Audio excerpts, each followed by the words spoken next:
जहाँ अपनों ने लूटा है हमें, गैरों में कहाँ दम था। मेरी कश्ती तो वहां डूबी जहां राम जी को वनवास कोई गैरों ने थोड़ी भेजा था, अपनों ने भेजा था। फिर अपनों ने, इसलिए आप लड़ते रहते हैं आपस में। कभी इससे भाई भाई लड़ रहे हैं, हिंदू आपस में बटा हुआ है, ब्राह्मण में, क्षत्रिय में, वैश्य में, शूद्र में, 4 टुकड़े हो गए हैं। और टुकड़े हो गए हैं तो कोई भी तुम्हें रौंदता हुआ निकल जाएगा। यदि संगठित हो जाओगे ना, क्या मजाल की तुम्हारी और कोई आंख उठाकर देख ले। लेकिन लड़ने से फुर्सत मिले तो संगठित भी हो जाए। इसलिए प्यार से रहा करो।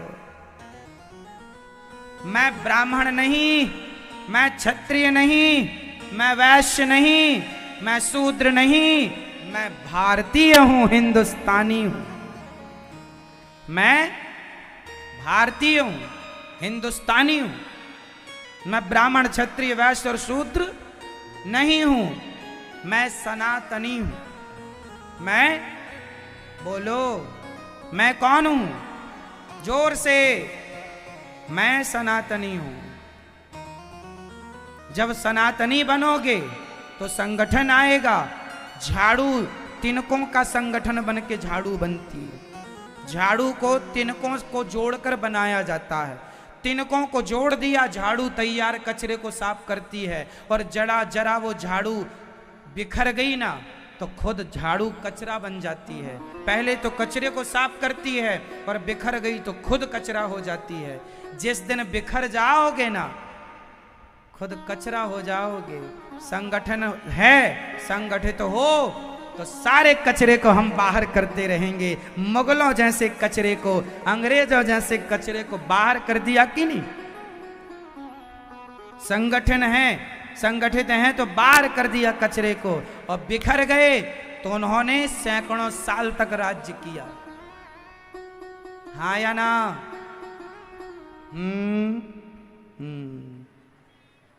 आपको फुर्सत नहीं मिलती लड़ने से।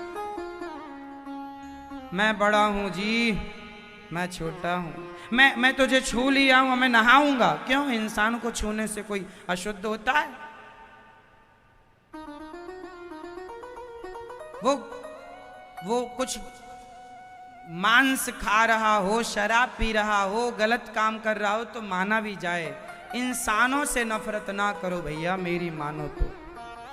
मैं सबको गले लगाता हूं। मेरी कोशिश यही है कि मैं सबको गले लगाऊं। कोई ऊंचा नहीं है, कोई नीचा। मैंने कई बार आपको बताया और मुझे बताने में इस बात से गर्व होता है।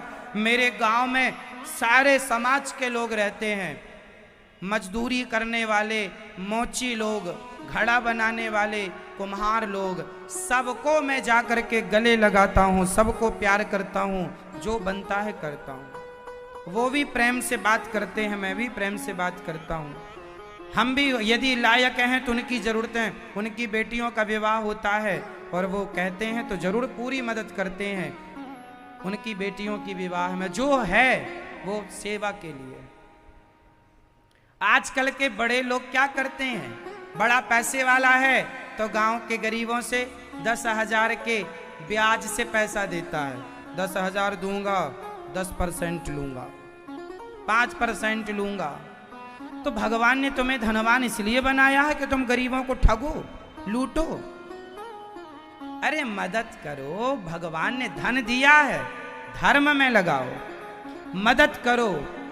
चलो आपने 10,000 किसी को दे दिए तो 10 का 10 वापस लो ना। ब्याज का धन नहीं खाना चाहिए। ब्याज केवल सरकार ले सकती है बस। हमें और आपको ब्याज नहीं लेना चाहिए। ब्याज लेने वाला कभी सुखी नहीं होता।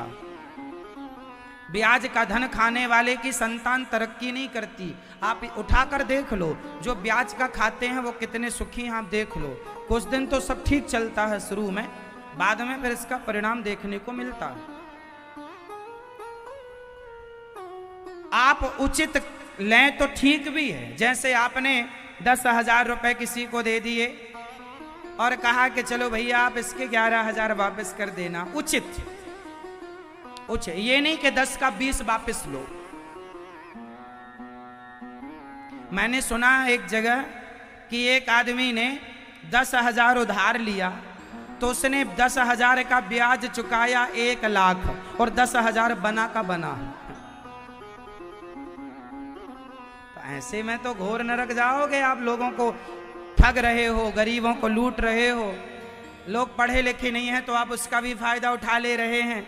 पहले ऐसे ही होता था, कम पढ़े लिखे लोगों का पढ़े लिखे लोग फायदा उठवा लेते थे, एक शून्य अपने से जोड़ देते थे। सब गलत है ये, उसका परिणाम बहुत भयंकर आएगा। ईमानदारी से, बेईमानी कहीं ना हो। इंसानों के लिए इंसान बन के रहो, इंसान बन के रहो। क्यों जी, सही है। आज तो पैसा ही पैसा है, केवल सब पैसे की तरफ भाग रहे, इंसानियत खत्म। बड़ी बड़ी होटलों में छोटे छोटे बच्चे खाते हैं तो बड़ी बड़ी होटल 5 स्टार 3 स्टार होटलों में या सामान्य होटलों में भी पैसा देना पड़ता है, बच्चे खाएं कोई खाए। अभी मैं साउथ गया था, दक्षिण भारत, वहां मैंने देखा एक जगह हम लोग भोजन करने गए, बच्चों को भूख लगी थी, चलो भोजन करते हैं। तो वहां पर जो होटल का मालिक था उसने भोजन परोसा, खिलाया पिलाया। जब पैसा देने की बारी आई तो हम लोग 5 लोग थे तो 5 लोगों का पैसा दिया। उन्होंने कहा नहीं 5 लोग नहीं हैं, आप लोग 4 लोग हैं। हमने कहा नहीं ये सब 5 हैं। नहीं, बोले हम लोग बच्चों से नहीं लेते, बच्चों के खाने का पैसा नहीं लेते। मतलब आज भी इंसानियत जिंदा है कि बच्चे रोटी खाएं, भोजन करें, उसका पैसा नहीं लगता। ये आज इंसानियत। लेकिन आज पैसे ने कोई खाए। छोटे बच्चे यदि बड़ी होटलों में दूध मांगे ना कोई माँ बाप कि बच्चा रो रहा, थोड़ा दूध पिलाना है, दे दीजिए, उसका भी पैसा लेते हैं। लेकिन सामान्य जगह पर बच्चों के दूध का पैसा नहीं लगता। इंसानियत के नाते नहीं जी, बच्चों के दूध का थोड़ी पैसा लेंगे, पिलाओ। लेकिन आज जितना बड़ा आदमी होगा वो उतना ही एक एक बूंद का पैसा जोड़ता है। इसलिए उसकी इंसानियत मर चुकी है, इंसानियत मर गई है। बची कहां, पैसा बचा है, इंसानियत कहां बची है। क्यों मैया? सुना था कि आत्मा नहीं मरती, लेकिन आज के इंसान को देखने में लगता है कि इसकी तो आत्मा ही मर गई है, खाली शरीर चल रहा है, इसका आत्मा तो मर गई है ही नहीं। इतना निर्दयी है, हाँ या ना?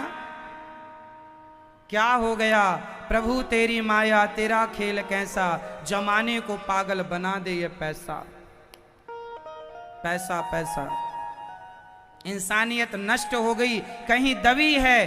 पैसे ने रौंद दिया है इंसानियत को। पैसे के लिए बच्चे अपने माँ बाप को निकाल देते हैं, पैसे के लिए मर्डर होता है, पैसे के लिए क्या क्या ना होता है, राम जाने। आप सब जानते हैं क्या क्या हो रहा है पैसों के लिए। बाप अपनी बेटियों को बेच देते हैं पैसों के लिए। क्राइम पेट्रोल में मैंने एक बार देखा एक सीरियल, एक बाप ने बेच दिया अपने बेटी को पैसों के लिए, 10,000 के लिए। शराबी था, ले जा बेटी को। उसके बाद पता ही नहीं चला कहां चली गई बेटी। इसका भी एक गिरोह चल रहा है, लड़कियों का तस्करी चलती है बड़े बड़े शहरों में। उनसे काम बर्तन धुलवाया जाता है, शोषण करवाया जाता है। कितना क्राइम चल रहा है, हाँ या ना? बोलो हाँ, चल रहा है कि नहीं? इंसानियत कहां बची है? इंसानियत होती तो 10,000 में इंसान बिकते क्या? 10,000 में तो मोबाइल नहीं मिलता ठिकाने का, और इंसान बिक रहे हैं 10,000 20,000। कितना गिर गया इंसान आज का। कुछ भी नहीं बची, पैसा बचा है बस। खाओ, बांध के ले जाना अपने संग, कफन में जेब और बनवा लेना। मर गई इंसानियत आज की। कोई इंसानों की तरह व्यवहार ही नहीं कर रहा है, शैतानों की तरह दिख रही हैं लोगों की व्यवहार आचरण। श्री भरत जी ने राजा रघुगण को उपदेश दिया है। राजा रहुगण पालकी पर सवार होके जा रहे थे, उनका कहार बीमार पड़ गया।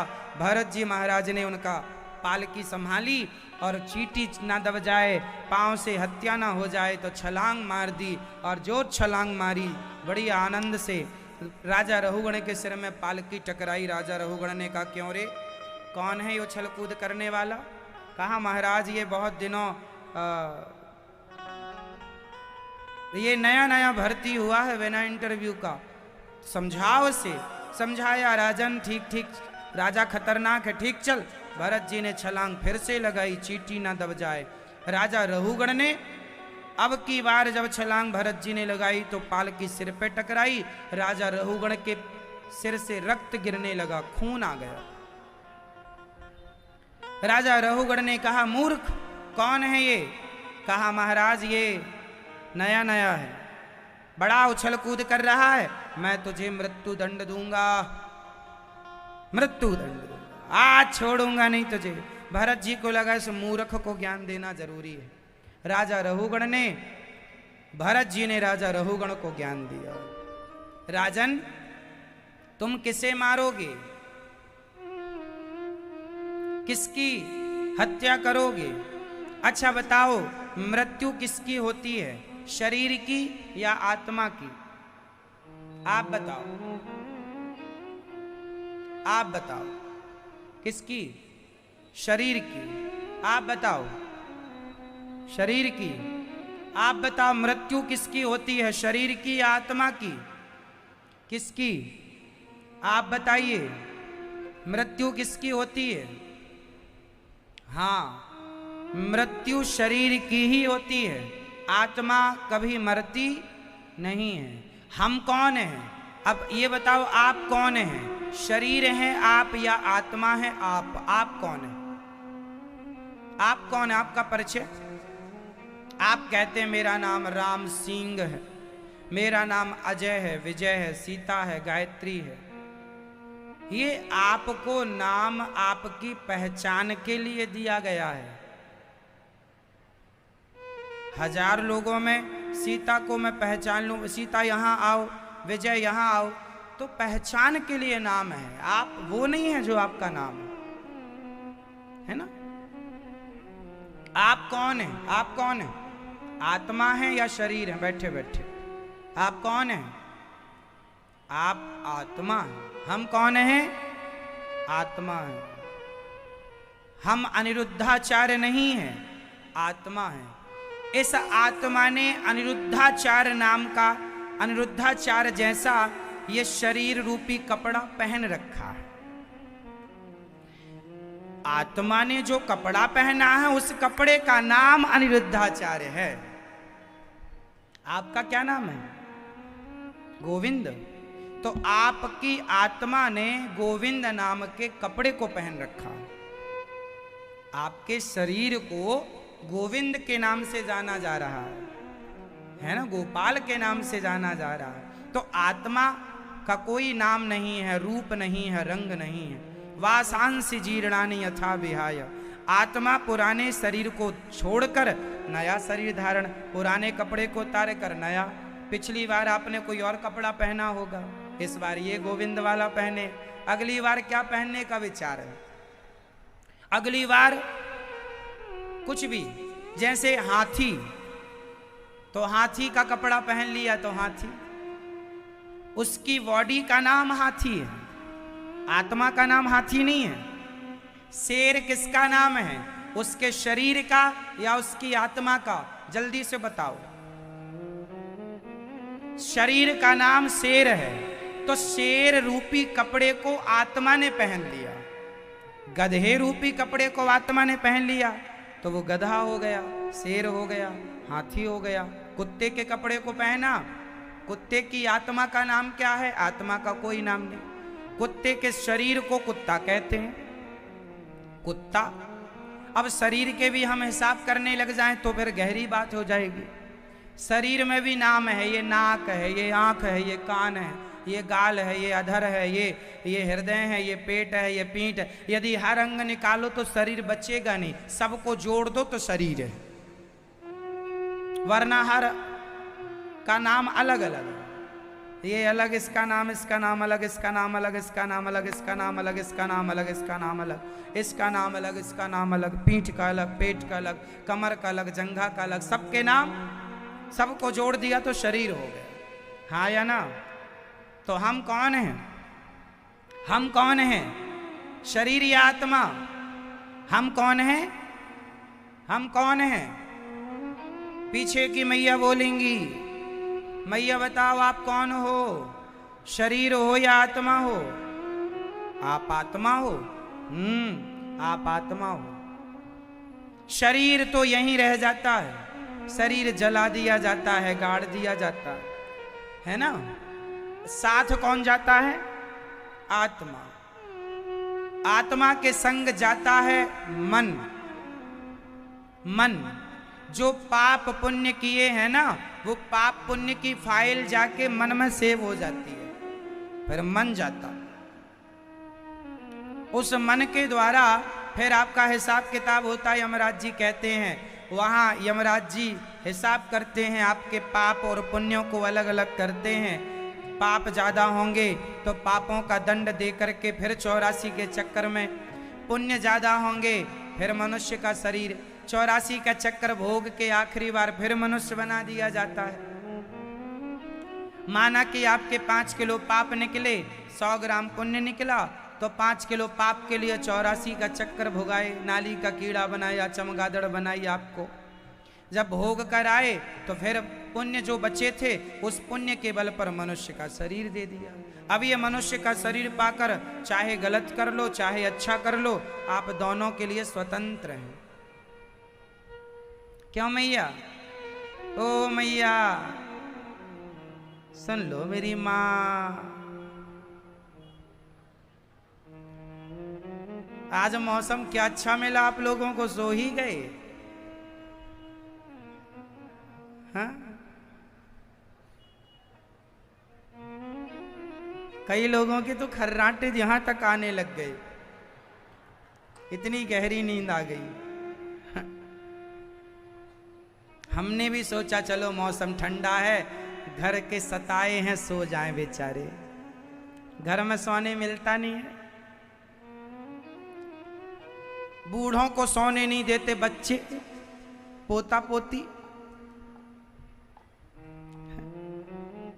बहुओं का बहू चली घूमने, दादी और दादा को बच्चे दे गए, तुम खिलाओ, हम जा रहे हैं घूमने, अब संभालो अपने बच्चे, खिलाओ।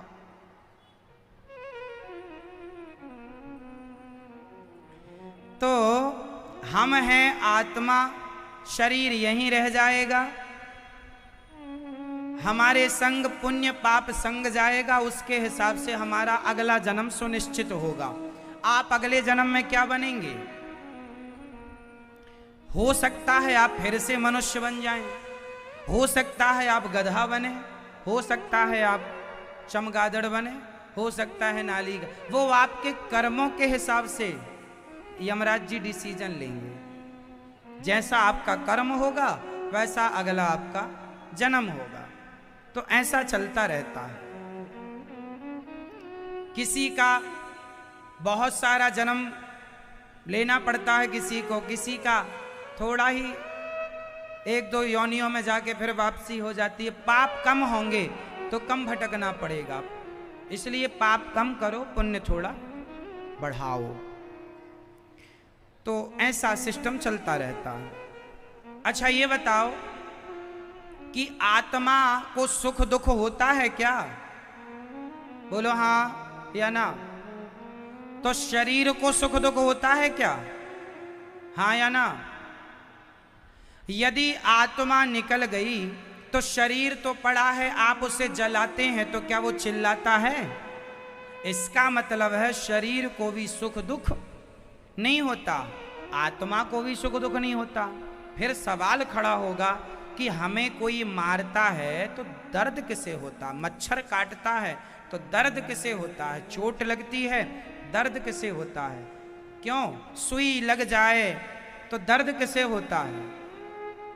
आत्मा को नहीं होता। आत्मा सबसे परे है सुख दुख से। शरीर को भी नहीं होता। शरीर को होता तो फिर जलता है, तब क्यों नहीं चिल्लाता? फिर किसे होता है आप बताओ जल्दी से। फिर मैं एग्जाम्पल के साथ समझाऊंगा आपको, प्रमाण के साथ। किसको?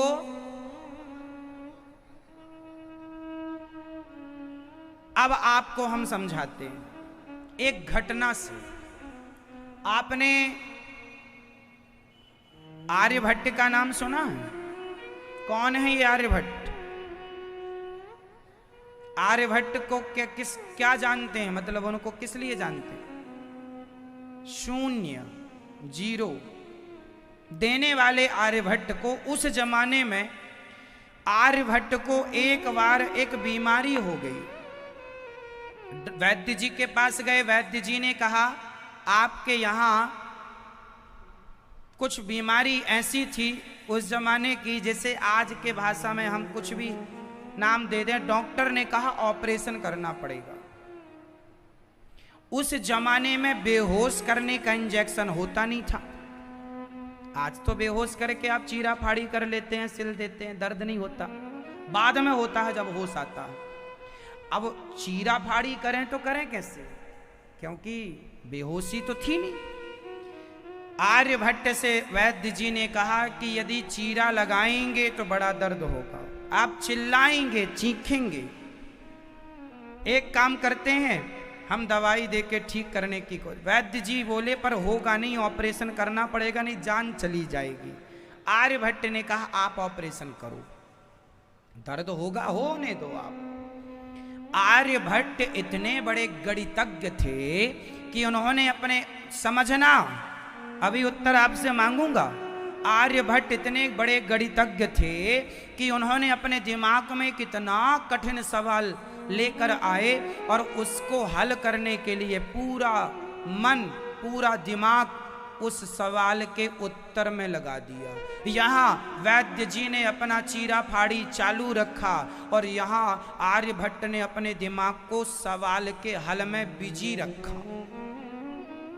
समझिएगा, डॉक्टर वैद्य जी ने अपना चीरा लगाया, दवाई गंदगी निकाली, दवाई वगैरह भरी, जो भी चीरा लगा, सिल दिया, टाके लगाए। उसके बाद काफी देर बाद आर्यभट्ट जागे। वैद्य जी ने खड़े होकर बड़े आश्चर्य से देखा कि इस आदमी ने एक बार भी कुछ नहीं बोला, दर्द जरा सा भी नहीं। ये तो आश्चर्य है। आर्यभट्ट जी ने कहा आप खड़े क्यों हैं, ऑपरेशन क्यों नहीं किए? अरे महाराज हो गया आपका ऑपरेशन। ऑपरेशन हो गया? हाँ, तो ऑपरेशन हो गया और आपको दर्द नहीं हुआ। अब मेरा सवाल आप सबसे, बताइए आर्यभट्ट का ऑपरेशन हो गया और उन्हें दर्द नहीं हुआ, क्यों? क्योंकि उनका मन दूसरी जगह था। उनका मन शरीर से हट गया, सवाल के उत्तर की खोज में लग गया, दिमाग चला गया, मन चला गया, तो शरीर में क्या हो रहा है पता नहीं। एक बात याद रखो, जो डॉक्टर लोग हमारे शरीर को शून्य करते हैं, वो शून्य का मतलब क्या होता है? कौन सा इंजेक्शन लगाते हैं? हमारा जो मस्तिष्क है, हमारे शरीर में ये उंगली ने टच किया तो सेंसर लगे हैं ईश्वर की तरफ से। ये तुरंत सूचना जाकर के दिमाग को देता है कि वहां कुछ एक्टिविटी हो रही है। तो जो शून्य का इंजेक्शन है वो दिमाग के उस संपर्क को कट कर देता है। तो चीरा फाड़ी जो हो रही है इसकी सूचना दिमाग को मिलती नहीं है। दिमाग को ना मिलने से शरीर में कोई हलचल नहीं होती। ये साइंटिफिक कारण है ऑपरेशन का, बेहोशी का साइंस है ये। समझिए कितनी गहरी बात है। तो आर्यभट्ट का ऑपरेशन हो गया, उनका दिमाग कहीं और था। तो इससे यह सिद्ध हो गया कि शरीर सुख दुख नहीं भोगता, आत्मा सुख दुख नहीं भोगती। अच्छा सुनो, कई बार आपके साथ ये घटना घटती, आपका भी दिमाग यदि कहीं चला जाए तो आपको भी कोई पाँव में कांटा भी चुभा हो, दर्द भी हो, लेकिन दिमाग थोड़ी देर के लिए कहीं चला जाए तो दर्द नहीं होता, हाँ या ना? और मन वहीं लगा है तो दर्द ज्यादा, और मन कहीं और लग गया तो दर्द खत्म हो जाता है। सही है ये बात? तो सुख दुख का कारण शरीर नहीं है, आत्मा नहीं है, आपका मन है। इसलिए मन शरीर में लगेगा तो शरीर में हर दुख की अनुभूति होगी। इसलिए बड़े बड़े साधु संत जंगलों में जो जाकर समाधि लगाते थे, वे अपना मन भगवान में लगा देते थे। बचता था शरीर तो शरीर पर दीमक लग जाती थी तो भी दर्द नहीं होता था, क्योंकि मन तो निकल गया। खेल पूरा मन का है, सुख दुख मन को होता है, शरीर को नहीं। आपको चोट, आप चल रहे हैं, आपके पांव में चोट लग गई, आपको ना दर्द होगा ना पता चलेगा, छोटी मोटी। जब आप देखेंगे उसे, अरे चोट लग गई, तब दर्द शुरू होना होगा। या थोड़ा सा ध्यान जाएगा तो दर्द ज्यादा हो जाएगा। अभी तक मन ही नहीं था उसमें, ध्यान ही नहीं था। ज्यादा चोट लगेगी तो अंदर जो सेंसर लगा है वो जाके दिमाग को सूचना दे देगा, वो तुरंत मन वहां चला जाएगा, तब जाके उसका अनुभव होगा, वरना अनुभव नहीं होता। ये प्रत्यक्ष है, ये रोजमर्रा में हम अनुभव करने वाली बात कह रहे हैं। तो कुल मिलाकर अर्थ ये समझो कि हमारा मन ही स्वर्ग और नरक की यात्रा करता है। मन को कहते हैं सूक्ष्म शरीर। आप ये बताओ, आप जब सोते हैं तो आप सपना देखते हैं, हाँ या ना? आपने सपना कभी तो देखा होगा। तो आप तो बिस्तर पे घर में सोए थे, सपने में आप हरिद्वार चले गए, गंगा जी नहा रहे हो। आप तो घर में सोए थे दरवाजा खिड़की बंद करके, और आपके घर से हरिद्वार तो बड़ा दूर है, लेकिन आप रात भर में नहा धो के घूम फिर के आ भी गए, खर्चा भी नहीं हुआ। तो ये जो हरिद्वार गया, ये कौन गया? कौन उत्तर देगा? स्वप्न में आपका एक शरीर होता है, आपके पास एक शरीर बिस्तर पर सोया होता है और एक शरीर से आप सपना देख रहे होते हैं। ये बात सही है या गलत है? आप एक शरीर से घर में सोए होते हैं और एक शरीर से सपना देख रहे होते हैं, अपने दोस्तों से मिल रहे हैं सपने में, यहां वहां कुछ भी। तो सपने में जो शरीर मिला आपको, वो शरीर कहां से आया? कहां से आया वो शरीर आपका? सपने में आपके पास पांव था, हाथ था, आपका मुंह था, बोल भी रहे थे, अरे आज हमने सपने में आपसे बात की, बात भी कर रहे थे, जस का तस शरीर था। कहां से आया? कौन है वो शरीर? वही शरीर है सूक्ष्म शरीर, उसी को कहते हैं मन, उसी को कहते हैं, जोर से जोर से, मैया नहीं बोलती हो मेरी माँ, बोला करो मेरी माँ, बोलो क्या है उसका नाम? मन।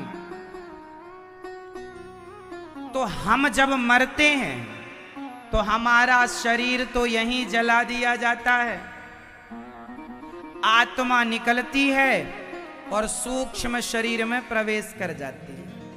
फिर वह मन रूपी सूक्ष्म शरीर जाता है, जिस शरीर से आप सपना देखते हैं वो जाता है, उस शरीर के साथ हिसाब किताब होता है।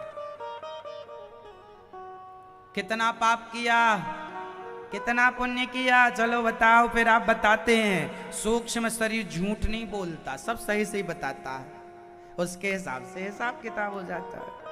ये ईश्वर का हिसाब ऐसे होता है।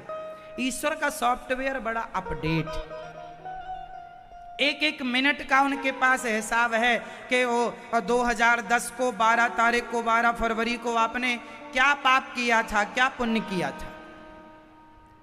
1:03 पे कुछ सेकंड में आपने किया था, वो सब रिकॉर्ड वहां रखा है, सब फाइल वाल बाद में आप जाएंगे तो आपसे खुलवाएंगे भगवान। अच्छा भी जो किया वो भी लिखा है और बुरा किया वो भी वहां लिखा है। क्यों? सही है। उसके हिसाब से फिर आपको सुख दुख मिलता रहता। लोग कहते हैं भगवान ने बड़ा दुख दिया, भगवान नहीं देते। आपने बुरे किए थे तो बुरे का परिणाम दुख भोगो, अच्छा किया तो अच्छे का सुख भोगो। चलो ये समझ में किस किस को बात समझ में आ गई पूरी? हाथ उठा लो जिनको आ गई समझ। आप पूछेंगे हम फिर से, चलो पूछ लेते हैं एक बार। अच्छा बताओ, हमारे पाप और पुण्य का फल कौन भोगता है? शरीर, आत्मा या सूक्ष्म शरीर? कौन? यमदूत किसे पकड़ कर ले जाते हैं? शरीर को, आत्मा को या सूक्ष्म शरीर को? सूक्ष्म शरीर। स्वप्न कौन देखता है? आप बताएंगे केवल। शरीर कौन देखता है? आपका शरीर कितनी चीजों से मिलकर बना है आप बताएंगे? सिर्फ आप पांचों के नाम बताइए।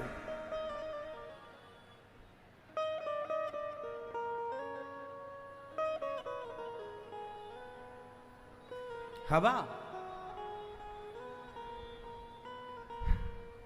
5 चीजों से शरीर। पृथ्वी, जल, वायु, अग्नि, आकाश।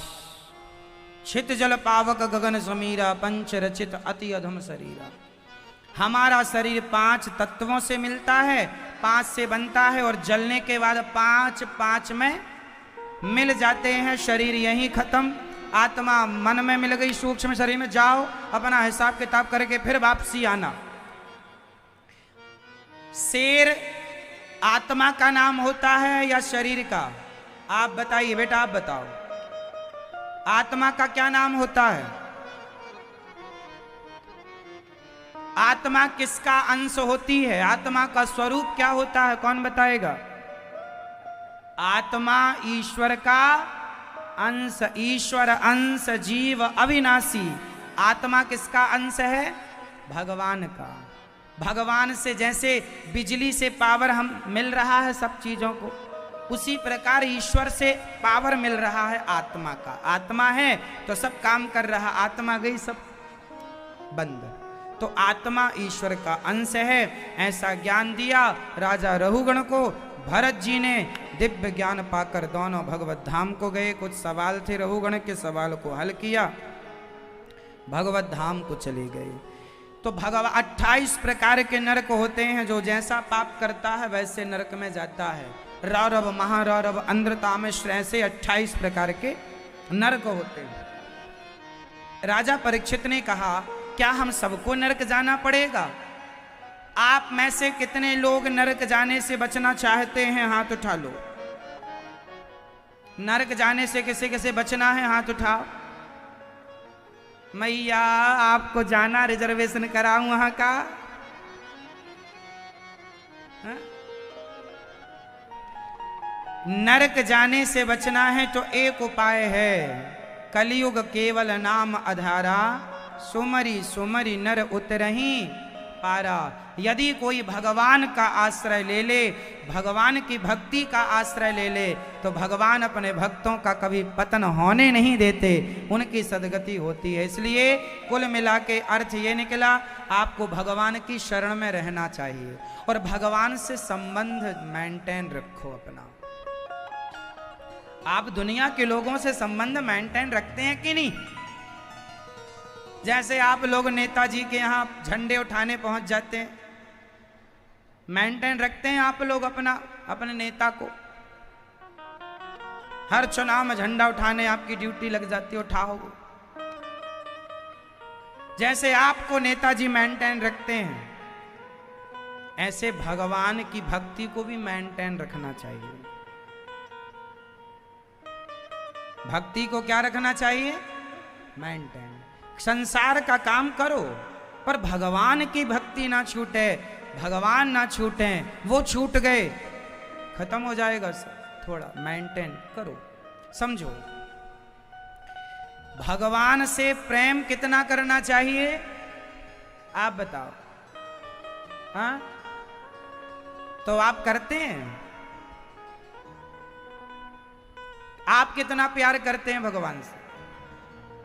आपकी शादी हो गई, बच्चे हैं, तो आप बच्चों से ज्यादा प्यार करते हैं कि भगवान से? यही थोड़ा मेंटेन करना। जैसे हम लोग अपने बच्चों से प्यार करते हैं जितना, उतना भी भगवान से करने लग जाएं तो भी नैया पार हो जाए।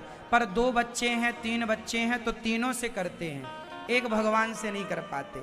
इसलिए बच्चे 2 3 4 हो जाते हैं, 2 3 हो जाते हैं। पहले तो 12 12 हो जाते थे, अब तो थोड़ा मेंटेन है। पहले तो ज्यादा होते थे। क्यों?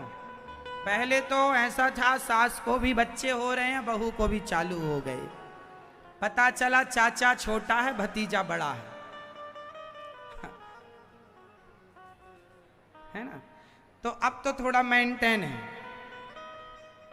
पर यहां 2 बच्चों को आप पाल पोस लेते हैं, मेंटेन कर लेते हैं, 2 बच्चों से प्यार कर लेते हैं, करना चाहिए। पर एक भगवान, इसलिए भगवान 2 4 नहीं होते, भगवान एक। भगवान कहते मैं तो एक ही हूं, एक से तो कर लो। तुम्हारे तो 2 बच्चे हैं, 3 हैं, 4 हैं, 4 से कर लेते हो, एक से नहीं हो पाता। इसलिए भगवान 2 4 नहीं होते, एक ही है कि आप एक से कर लो। क्यों? लेकिन विडंबना देखो, बेटों से हो जाएगा, संसार से प्यार है, भगवान से नहीं होता। मैं क्या बताऊं, मैं अपने श्याम सुंदर को जितनी बार देखता हूं उतनी बार प्यार हो जाता है। जितनी बार देखूं उतने बार मुझे बहुत अच्छे लगते हैं, जी करता है देखता रहूं। इसलिए क्या रखा है दुनिया की रिश्तेदारी में, ज्यादा झंझट ना पाला करो। हम तो भगवान के आश्रित रहते हैं और भगवान को देखा करो। हाँ हाँ हाँ, तुझे देख के जी भरता ही नहीं, तुझे देख के दिल भरता ही नहीं। अब जाऊं कहाँ मैं सावरिया, तुझे देख के। तंदूरी भाई, जरा तंदूरी देना, एक तंदूरी। ऐसे लाने में लगते हैं, कभी खाए ही नहीं, भिखारियों की तरह थाली लेके चल रहे हैं। सब्जी कहाँ है भाई? वो पनीर, पालक पनीर कहाँ लगी है? अरे वहां उस कोने में है। अब जाओ, बूढ़ा आदमी इतना भगवान के लिए चलता तो भगवान मिल जाते जितना पालक पनीर के लिए दौड़ रहा है। तंदूरी के लिए दौड़े यहां से वहां। इसलिए हम तो कहते हैं ज्यादा झंझट में ना पड़ा करो, जितनी कम रिश्तेदारी उतना सुखी आदमी। हाँ, इसलिए हम कहते हैं हमारे 2 ही रिश्तेदार। हमारे कितने रिश्तेदार हैं? 2, ज्यादा की झंझट ही नहीं है। एक हमारी राधा रानी, एक हमारी राधा रानी, दूजे बाके बिहारी सरकार। हमारे 2 ही रिश्तेदार, हमारे 2 ही रिश्तेदार। आपके कितने रिश्तेदार? बाजार लगा रखी है आप लोगों ने। हाँ, तुम भी आना, तुम भी आना, तुम भी आना, औरों को संग लाना, है ना? अपना ये झंझट नहीं है। अपने रिश्तेदार केवल एक तो हमारी गौरी मैया, गौरी मतलब मेरी राधा, और एक गोपाल जी। गौरी गोपाल ही हमारे सब कुछ है। हमारा धन कौन? हमारे गौरी गोपाल जी। गौरी गोपाल, राधा कृष्ण। गौरी मतलब राधा, गोपाल मतलब गोपाल भगवान। तो गौरी हमारे 2 ही रिश्तेदार हैं, एक हमारी राधा रानी और एक हमारे गोविंद, हमारे बिहारी जी। बस ज्यादा की हमें जरूरत ही नहीं पड़ती, दो ही से काम हो जाता अपना। जो कहना है इन्हीं से कह दो, भगवान जी कर लेते हैं अपना, झंझट ही नहीं है। क्यों? 100 सुनार की, 1 लोहार की, यही है। दुनिया वाले 100, 200, 5 पांडव और गुरु द्रोणाचार्य, भीष्म, ये सब बैठे थे, पर द्रौपदी को जरूरत पड़ी तो कोई रिश्तेदार काम आया? कौन रिश्तेदार काम आए? गोविंद काम आए। तो आना इन्हीं को है, चाहे पहले ही बुला लो या अंत में बुलाना। तो बुलाना इन्हीं को पड़ेगा, तो पहले ही से बुला के चले, आखिरी में बुलाएंगे क्या? एक बूढ़ा आदमी हमारे पास आया, महाराज जी गुरु मंत्र दे दो। बिल्कुल बूढ़ा चुसा हुआ आम, थर थर कांपता हुआ। हमने कहा अब इस उम्र में गुरु मंत्र लेकर क्या करोगे? अरे महाराज जी अब डॉक्टरों ने कह दिया है अब बचोगे नहीं। तो जब बचोगे नहीं तो अब तो हमने कहा अब गुरु मंत्र लेके जब लेने का समय था तब आए नहीं, अब क्या करोगे? बोले महाराज जी कहीं हम नरक ना चले जाएं, सुना है मंत्र ले लेते हैं। हमने कहा नरक के डर से ही आए हो, वरना कहां इस तरफ का रुख करते। कई आदमी तो डर के मारे जुड़ते हैं भगवान से, कहीं दुर्गति ना हो जाए। भगवान से कोई प्यार व्यार नहीं है, प्रेम प्रेम, डर लग रहा है अब मरने वाली है, अब कहां जाओ, और कुछ काम के तो बच्चे नहीं, अब क्या करें? अब भगवान की शरण में चलें। अब बूढ़े आदमी को बताओ तुम्हारा भगवान करेंगे क्या? सरकार भी तुम्हें नहीं रखती, अब तो सरकार भी 60-65 में रिटायरमेंट कर देती है। अब किस काम के बच्चे हो?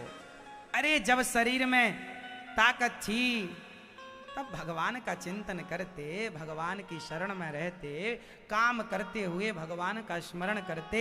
संबंध बुढ़ापे से मत जोड़ो।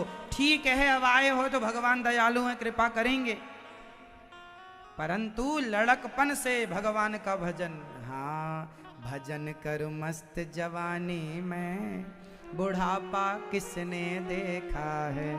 तो बुढ़ापा किसने देखा है? झंझट ना पालो बुढ़ापे की, है ना, और जर्जर हो जाओगे तभी आओ, ऐसा नहीं। भगवान का चिंतन ध्रुव प्रहलाद ने छोटी सी आयु से शुरू कर ली। अब द्रौपदी भी सोचती कि मैं बुढ़ापे में करूंगी भजन, और बुढ़ापे तक तो उसके कपड़े रहने ही ना देते ये दुर्योधन लोग। तो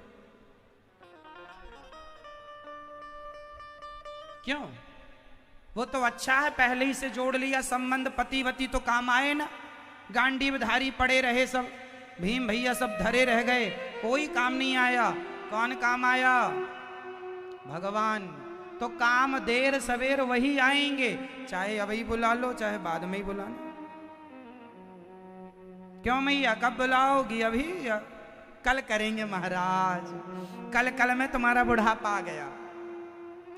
ये बच्चों का विवाह और हो जाए फिर करेंगे भगवान का भजन। विवाह हो गया, पोता और हो जाए फिर करेंगे भगवान। अब पोता हो गया थोड़ा उसका विवाह और करवा दे महाराज। सारी जिंदगी इच्छाओं की पूर्ति में लग गई, लेकिन इच्छाएं बिल्कुल मुंह फाड़े खड़ी हैं। वो उनका पेट न कभी भरा था ना अब भरा। क्यों? आपकी सास जब मरी थी तो उसकी इच्छा पूरी हो गई थी ससुर जी की, तो आपकी हो जाएगी। कर लेना मरने के पहले सारी इच्छाओं को डिलीट मार देना, सिस्टम से पूरा डिलीट मार दो, कोई इच्छा नहीं। एक इच्छा रह जाए, केवल केवल केवल कन्हैया तुम्हें एक नजर देखना है। केवल भगवान को देखने की चाहत रह जाए, बस कोई चाहत नहीं। चाह गई चिंता मिटी, मन वावे परवाह, जिसको कछु ना चाहिए सो ही साहंसाह, कोई कामना नहीं। भगवान का भजन श्रद्धा से करो। अरे माला जप ले महाराज इसलिए कि मुक्ति मिल जाएगी। माला जपने से मुक्ति नहीं मिलेगी, भगवान से सच्चा प्रेम करोगे तो मुक्ति मिलेगी। माला 100 जप लो, प्यार है नहीं तो माला क्या करेगी? जपते रहो। भगवान प्रेम से मिलेंगे, लिख लो अपनी खोपड़ी में, मिलहि न रघुपति बिनु अनुरागा, किए जोग जप ज्ञान विरागा। बिना प्रेम के भगवान नहीं मिलेंगे। जो आप करते हैं, माला चढ़ा दिया, भगवान को मिठाई चढ़ा दी, ये माला जप रहे हैं भगवान के सामने, ठीक है जाप करना जरूरी है, पर बिना प्रेम के जप रहे हैं तो सब बेकार है। भगवान से क्या कर लो? पहले क्या कर लो? प्रेम कर लो। भगवान से प्रेम करना सीखिए। कितना प्रेम कर लें? जितना बेटों से करते हो, जितना पत्नी से करते हो, जितना पति से करते हो, जितना परिवार से करते हो, जितना पैसों से करते हो, जितना अपनी गाड़ी से करते हो।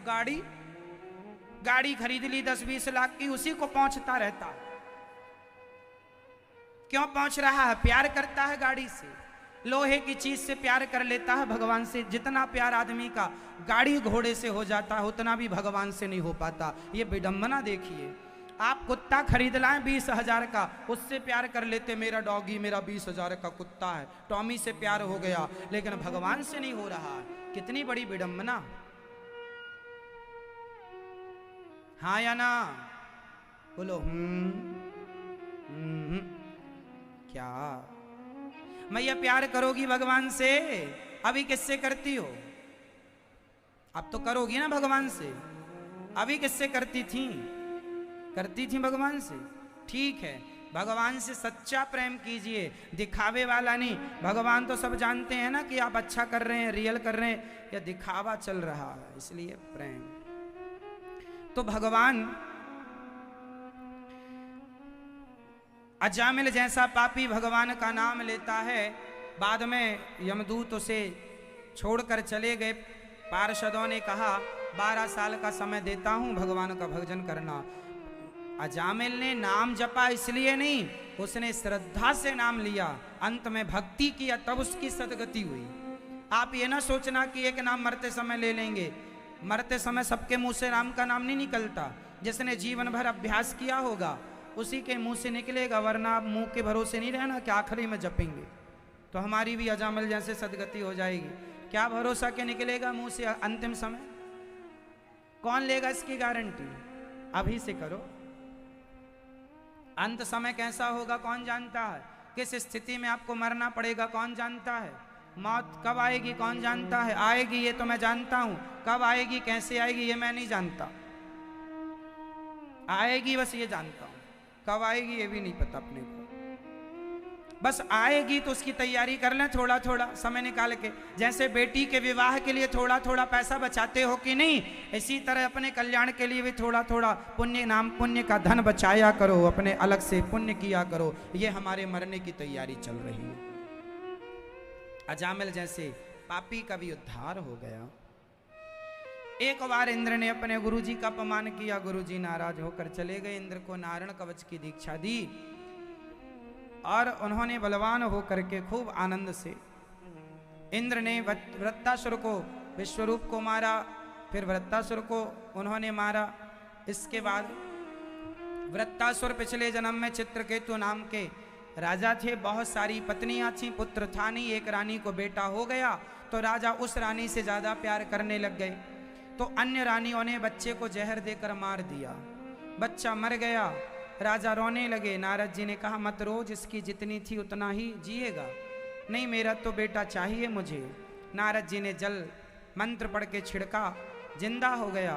उस बच्चे को गले लगाने चित्रकेतु दौड़े तो उस बच्चे ने कहा आप कौन है मेरे? मैं आपका पिछले जन्म का कोई हिसाब बाकी था वो चुकाने आया था। सुनो, ना कोई आपकी पत्नी होती है ना कोई आपका पति होता है, ये सब पिछले जन्म का हिसाब किताब चुका रहे हैं। जिसका जिस दिन चुक जाएगा छुट्टी हो जाएगी। पत्नी कौन होती है? हिसाब किताब चुकाने आई, चुक जाएगा निकल पड़ेगी।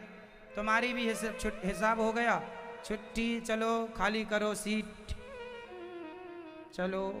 क्यों? सही है।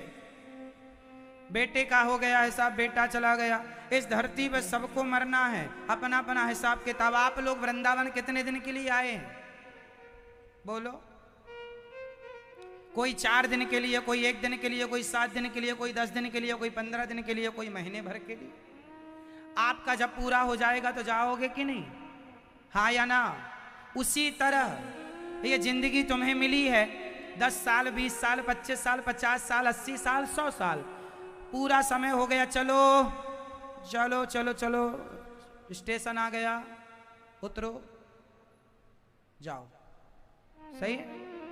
तो आप कुछ दिन के मेहमान और हैं। ये दुनिया हम क्या है? ये दुनिया क्या चल रही है? यात्रा।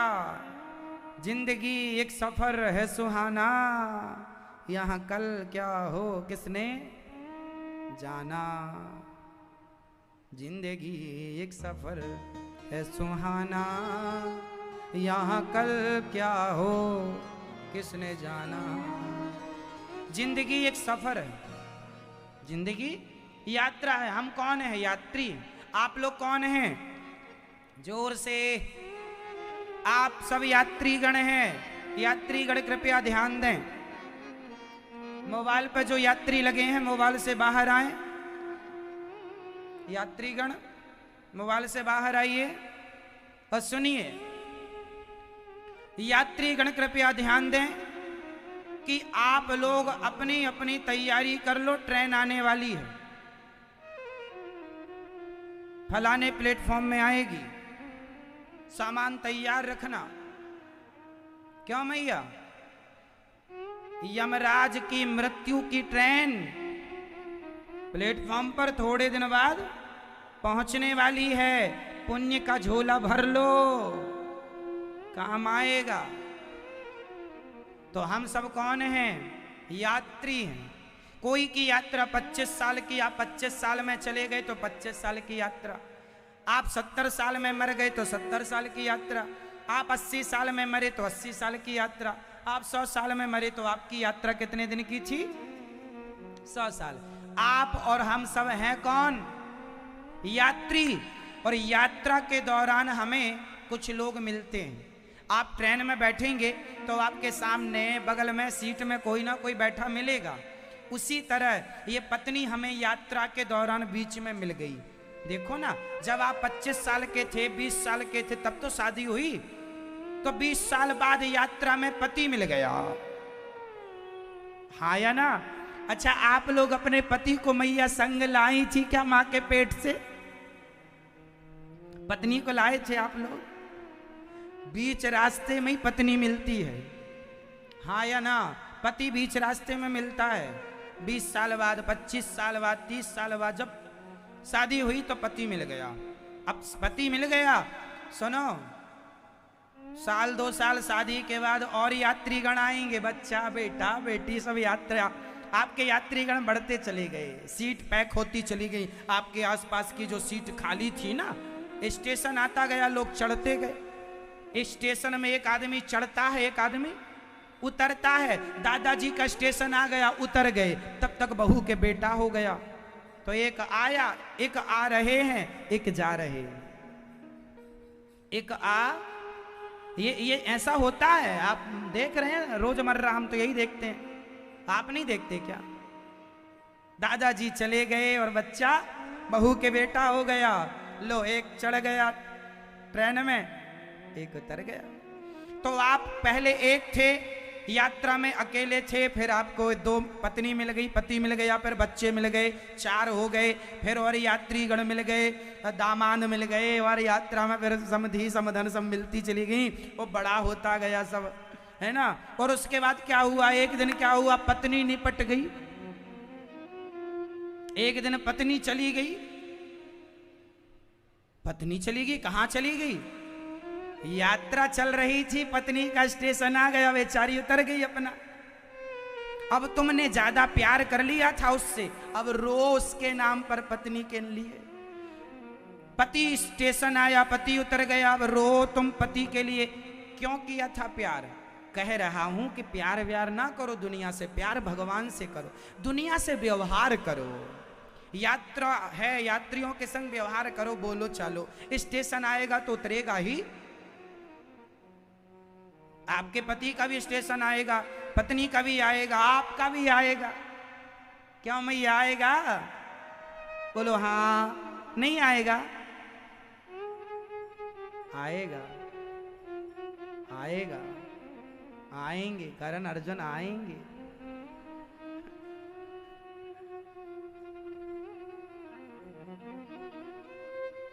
यमदूत रूपी करण अर्जुन, यमदूत दो आते हैं ना, हो सकता है उनका भी नाम करण अर्जुन हो।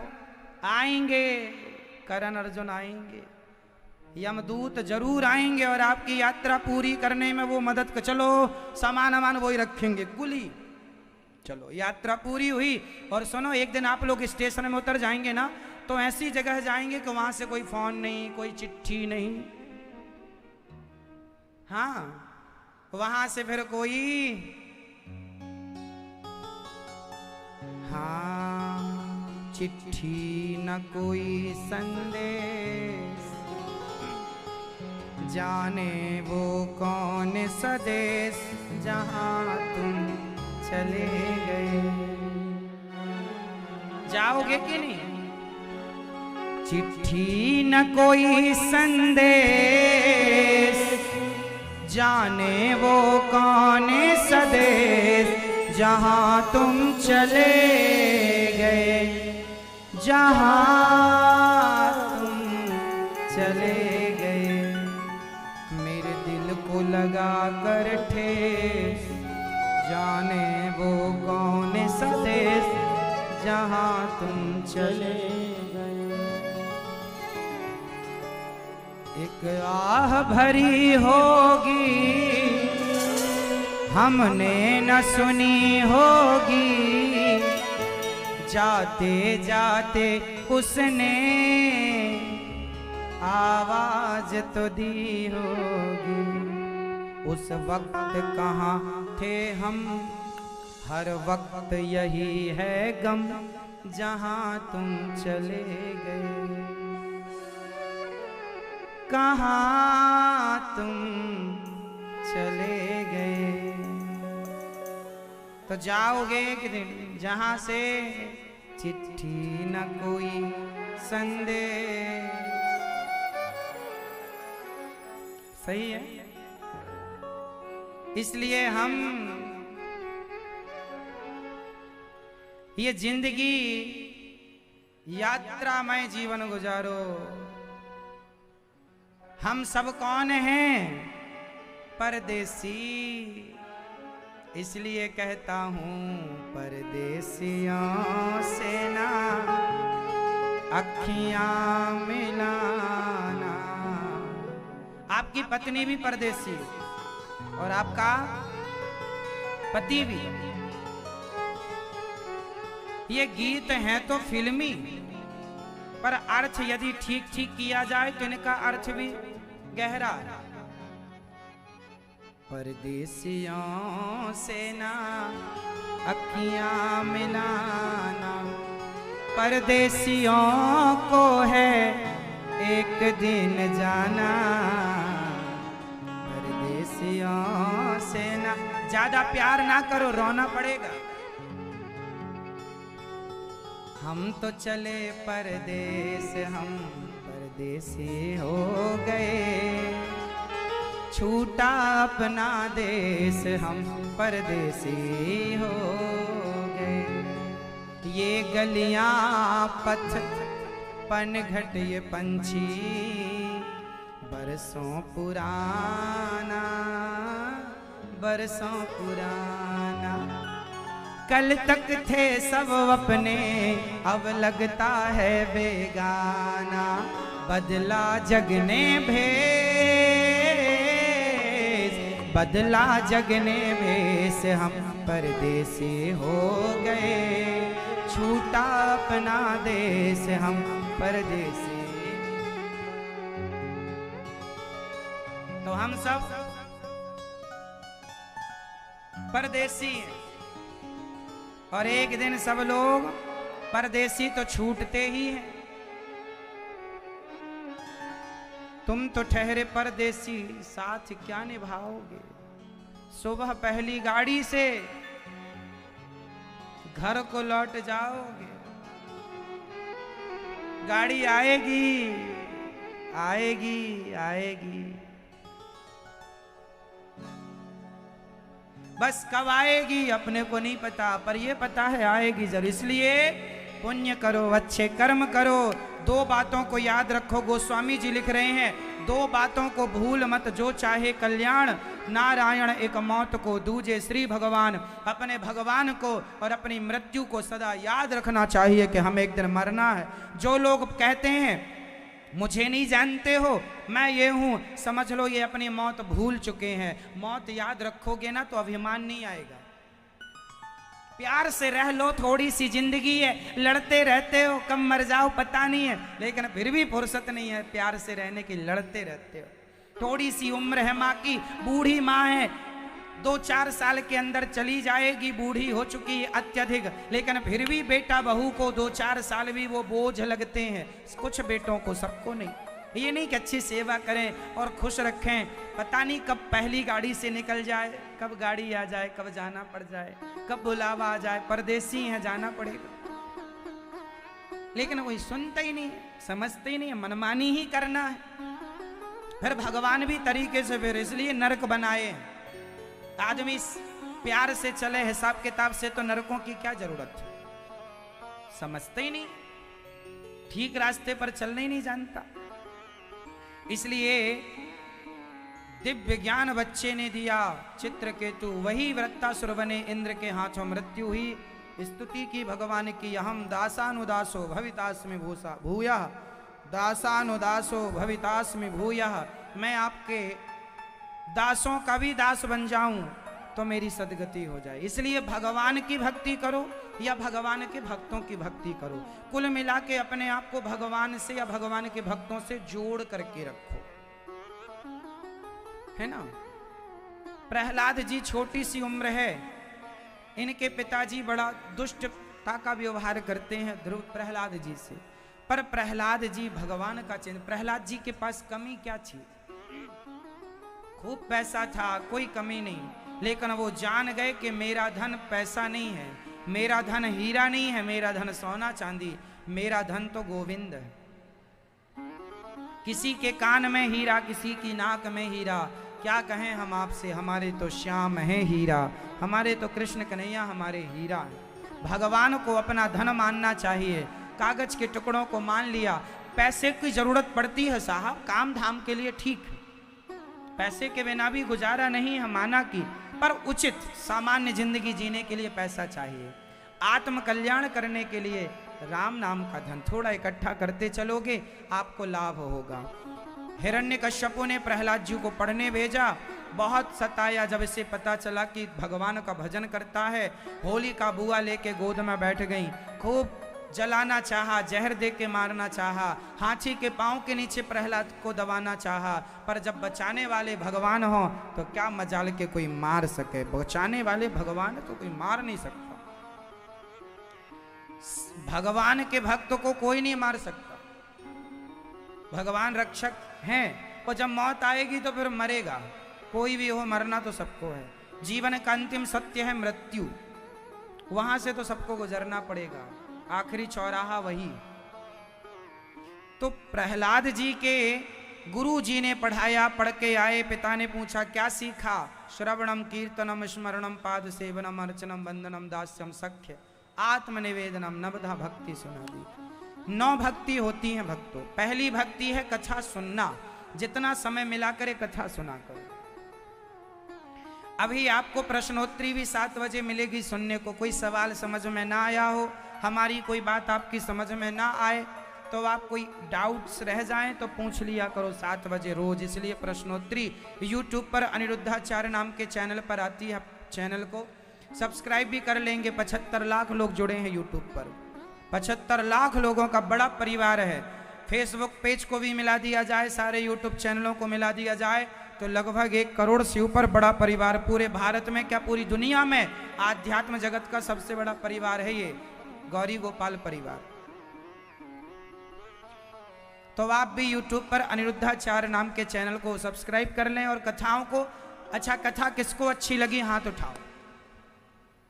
अच्छी लगी ऐसी तो नहीं बोल रहे हैं कोई दबाव में, अच्छी लगी, ज्ञान कुछ मिला सीखने को, तो आप चाहते हैं कि औरों को भी ये ज्ञान मिले, तो आप अपने मोबाइल पे कथा सुनिए YouTube पर और शेयर कर लिया करिए। कथा को, लिंक को शेयर करना सीखिए। व्हाट्सएप में, फेसबुक में लिंक शेयर कीजिए, ताकि आपके इस दिव्य ज्ञान को सब तक पहुंचाया जा सके। और यही सनातन धर्म का प्रचार है, यही संस्कृति की रक्षा के लिए आज क्रिश्चियन लोग कितने हिंदुओं को बरगला करके क्रिश्चियन बना देते हैं। गांव के गांव धर्म परिवर्तन कर लिए, वो लोग अपने धर्म के लिए समय निकालते हैं। हम ये नहीं कहते कि तुम भी किसी का धर्म परिवर्तन कराओ, पर जो अपने हिंदू हैं कम से कम उन्हें तो बचा लो धर्म परिवर्तन करने से। ये तब बचेगा जब आप अपने धर्म की रक्षा के लिए 2 कदम आगे बढ़ाएंगे। हिंदुओं को समय नहीं, प्रपंच पंचायत से समय नहीं मिलता, निंदा चुगली से समय नहीं, दूसरों का पांव पकड़ के खींचने से समय नहीं है, दूसरों को नीचे कैसा दिखाएं उसके लिए, उससे समय नहीं निकल रहा है। इसलिए आप कथा को शेयर ही करते रहो। एक आदमी भी आपके शेयर करने से कथा सुन लिया, उसका हृदय परिवर्तन हो गया, वो भी धर्म परिवर्तन करने जा रहा हो और कथा सुन के बदल गया, तो ये इतना बड़ा पुण्य आपके हाथों हो जाएगा। सनातन धर्म के लिए आप जो कर सकते हैं, कम से कम एक शेयर तो कर ही सकते हैं। शेयर कीजिएगा और सबको जोड़िएगा। यहां पर पहली भक्ति कथा सुनना, प्रहलाद जी समझा रहे। दूसरी कथा को श्रवणम कीर्तन करना, दूसरी भक्ति खूब कीर्तन करो, नाम जप करो प्रेम से। स्मरणम, भगवान का स्मरण करो। और चौथी है सेवा। सेवा सबसे बड़ी भक्ति है। सेवा कौन सी भक्ति है? सबसे, इस धरती पर जितनी भक्तियां होती हों, जितना भी ज्ञान होता हो, सबसे श्रेष्ठ ज्ञान, सबसे श्रेष्ठ भक्ति है सेवा ही परमो धर्मः। सेवा से बड़ा कोई धर्म। इसलिए ये दास अनिरुद्ध, एक ही संकल्प, एक ही नारा, सेवा ही है धर्म हमारा, हम सेवा करते हैं। गौरी गोपाल आश्रम में वृद्ध माताओं की सेवा होती है। गौरी गोपाल वृद्धाश्रम में उन माओं की जिन माओं के बच्चों ने घर से निकाल दिया, सेवा नहीं करते। यहाँ 250 माताएं रहती हैं, ऐसी माएं जिनके बच्चों ने घर से निकाल दिया, सेवा नहीं करते। बहू मारती है, बेटा मारता है, सताते हैं लोग, किसी के पोते ने मारा, बहुत तंग करते हैं अपने लोग। तब ये माएं बेचारी कितना सहे, सालों साल तक अत्याचार बच्चों का सहा, अंत में बेचारी घर से निकलकर वृंदावन आई। और ये दास अनिरुद्ध माओं की सेवा करता है।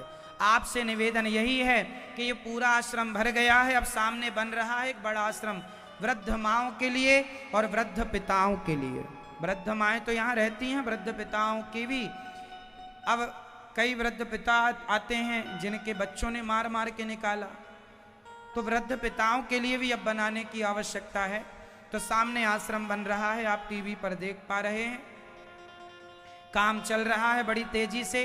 अभी नींव डल रही है, नींव, खंबे, कॉलम इत्यादि की सब तैयारी चल रही है। नींव में थोड़ा टाइम लगता है, इसके बाद ऊपर तो फ्लोर पर जल्दी जल्दी होता चलता है। तो यहाँ पर काम चालू हो चुका है। आप भी एक कमरा बनवाएं और वृद्ध माओं को समर्पित करें, ताकि आपके कमरे में ये वृद्ध माएँ रहें जिनके अपनों ने घर से निकाला, सताया है, ठुकराया है, दुत्कारा है। ऐसी माओं को आपका सहारा मिलना चाहिए। यदि आप लायक हैं तो जरूर अपने धन को आप धर्म से जोड़िएगा। और आप एक कमरे का सहयोग नहीं तो एक कमरे की छत डलवा सकते हैं, आपकी छांव में वृद्ध माएँ रहेंगी। आप एक वृद्ध माँ को गोद भी ले सकते हैं, एक माँ का आप जीवन भर सहारा बन सकते हैं, रोटी देकर सहयोग कर सकते हैं। यहाँ अन्न क्षेत्र भी चलता है। गौरी गोपाल अन्न क्षेत्र में हजारों साधुओं को भोजन रोज मिलता है। आप भी अपने बच्चों के जन्मदिन पर, शादी की सालगिरह पर पूर्वजों की पुण्य तिथियों पर आप भी एक दिन का अन्न क्षेत्र बंटवाएं ताकि हजारों संतों को उसका लाभ मिल सके। तो आप भी इन सेवाओं से जुड़ें। यहाँ पर गौरी गोपाल जी की रसोई भी चलती है। पूरे भारत की सबसे बड़ी 5वें नंबर की रसोई है, जहाँ लगभग 20,000